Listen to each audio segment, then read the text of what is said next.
All right, you ready for section 2?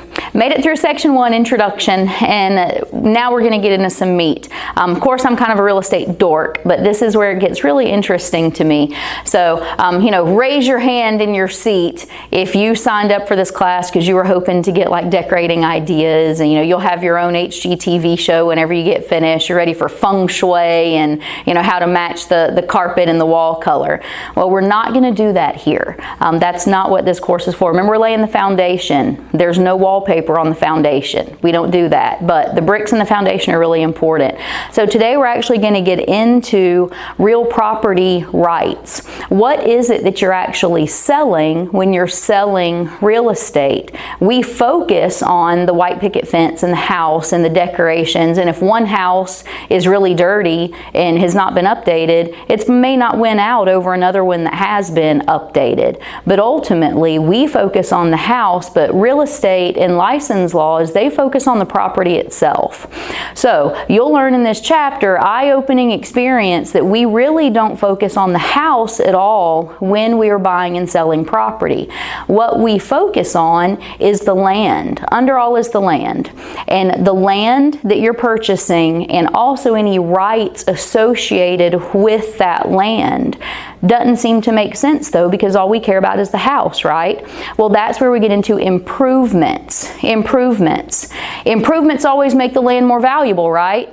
No, that was a trick question too. In our common thinking, improvements improve something. By definition, an improvement is anything that we add to the land itself. So let that sink in for a second. We are selling land. We work with the legal descriptions of land. I'm not selling 123 Happy Street. I'm selling all that lot, block, or parcel included in the whatever section. Our legal descriptions that you're going to learn about in later chapters. But for this section, we're learning about land. And we're learning about property and the rights to the property, because that is actually what we are dealing with in real estate.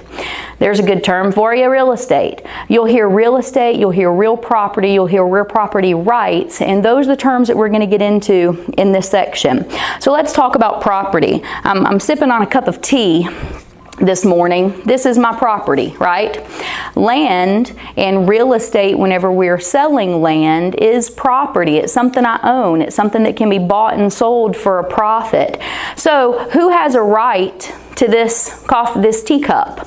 We're in a hotel today filming for you guys, so the hotel probably has some rights to it. It's their cup, it's their tea, right? But right now I have a possessory right or a possessory interest in my teacup. You're going to learn about rights and responsibilities and interest where property is considered, because property is the land itself, but property also is under the ownership of somebody. So real estate as property is a first concept that we have to learn about, because not only the land itself, but also who has rights to it or who has interest in it. You're also going to learn in this chapter about the difference between property and real estate. So whenever I say property, usually I'm referring to a real property, the land itself, the physical aspect, the tangible thing that I can touch. Real estate then incorporates the land and any permanent structures on the land, and also any rights to the land. So think about this. I live up on the lake. We're going to talk about water rights in a little bit, but I live on the lake. We have a pond in our front yard. If I give you permission, and I didn't yet, so don't show up on Saturday, but if I give you permission to come fish in my pond, you would have rights to my property. But do you possess it? Is it yours? Do you own it? No. But do you have rights to it? Yes. As you're reading through the chapter, make sure that you're differentiating the difference between rights to property and ownership of property, because it makes a big difference, and it's things that we don't really think about normally. All we think about is, this is my house, 123 Happy Street. This is where I live and it's mine. But there's lots of other rights, even outside interference or other people or entities that could have rights and interest in our individual property or in our land. So we're going to learn about property, we're going to learn about real estate, we're going to learn about land and the different things attached to it. Remember I talked about improvements, that improvements are the things that are attached to land.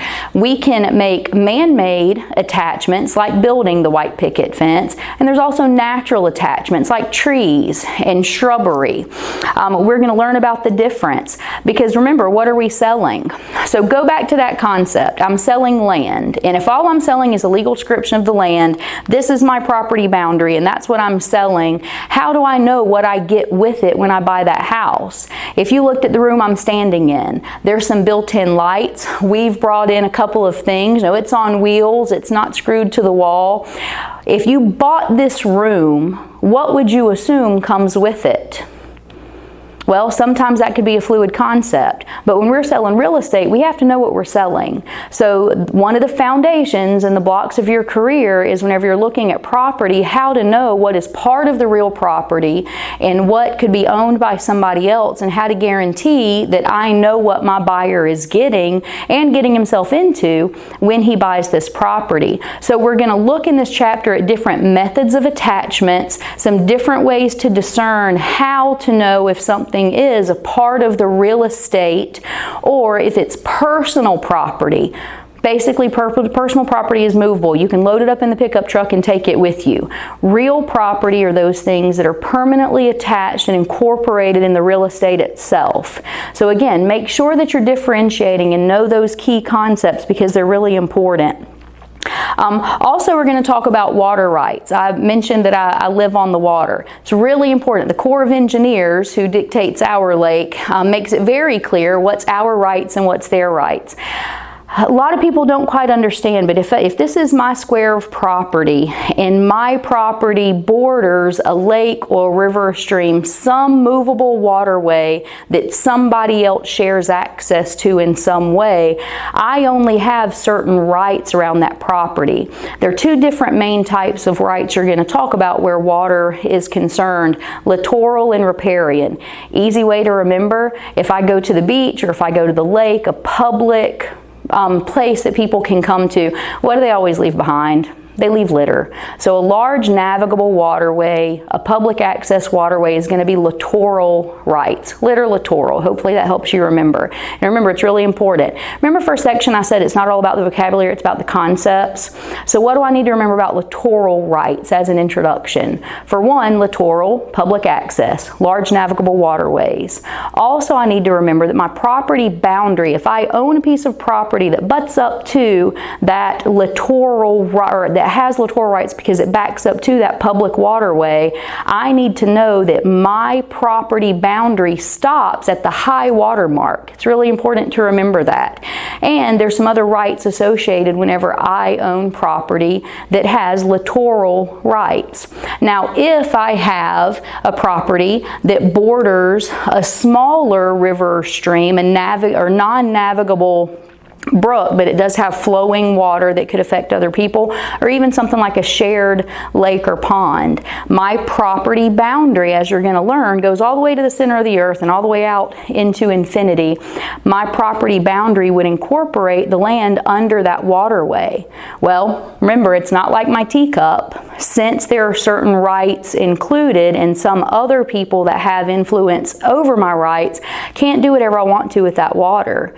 So if I have a property that borders a waterway, it's very important to know, and especially to express to your future buyers, where is the end of your rights? What do you have access to? What can and can't you do? And we're going to break that apart in really good detail in this section. So littoral rights, riparian rights, you're going to learn about a good bit, and what you can do with those rights. We're also going to learn about the difference between real and personal property. Remember, real property is the land and the things attached to it, that tangible, actual property, what it is you're buying whenever you buy that property. Personal property are the things that you can load up and take with you.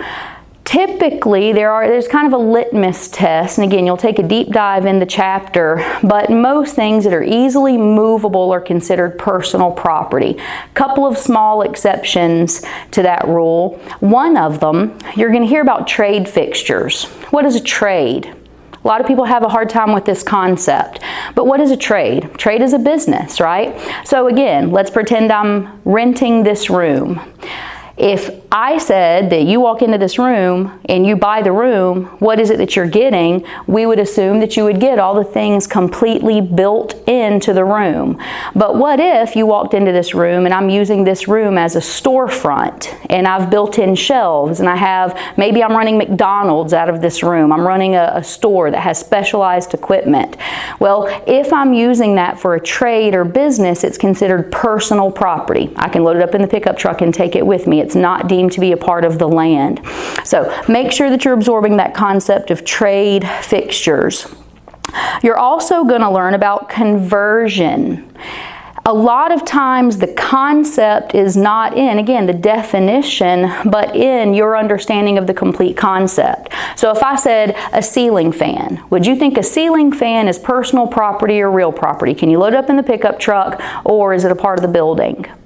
Well, if you're thinking ceiling fan, you look up in your living room and there's a ceiling, you're saying, okay, it's part of the property. But I didn't tell you where the ceiling fan was. What if the ceiling fan is on the shelf at the home improvement store? Well, now it's personal property. But I can bring that personal property home and through conversion, attach it permanently to my wall. Now it's real property. What if I want to take that ceiling fan with me to my next house when I sell the house? Well, guess what? I can detach it, put something else up, and take it with me. So remember that it's not always about the thing itself, but how that thing is incorporated into the land and the real property, because it's very important to know the difference between personal and real. And like I said, you'll take a much deeper dive into that concept.